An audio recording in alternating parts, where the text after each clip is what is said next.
Magandang umaga, ako po si Oscar Oida na ito na ang pinakamainit na balita sa News TV Live. Nakataas ang Public Storm Warning Signal number 2 sa mga isla sa dulong Hilagang Luzon kasama na ang Cagayan. Hingi tayo ng update kaugnay ng lagay ng panahon sa Santa Ana sa Cagayan kung saan ramdam na raw ang epekto ng bagyong Lawin. May report si Ivan Mayrina. Ivan? Yes, Oscar, sa buong magdamag na ay ramdam ang mga bugso ng hanging epekto pa rin ng bagyong Lawin dito sa Santa Ana, Cagayan.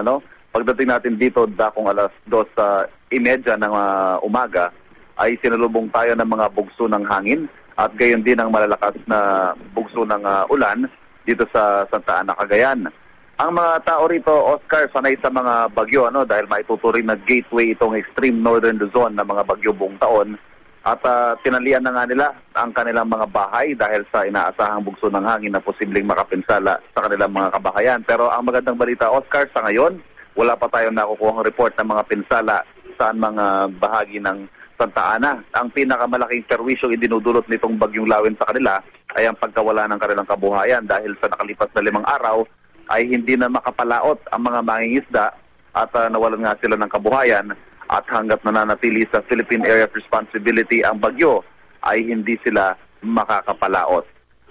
Sa ngayon, Oscar, masasabi natin na kasama sa sirkulasyon ng bagyo itong extreme northern Luzon dahil sa pinakamalapit na punto na dadaan ng bagyo dito sa Cagayan ay aabot ng 260 kilometers ang layo nito.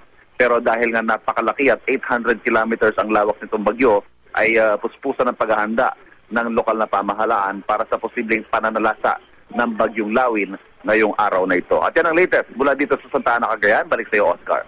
Maraming salamat, Ivan Mayrina.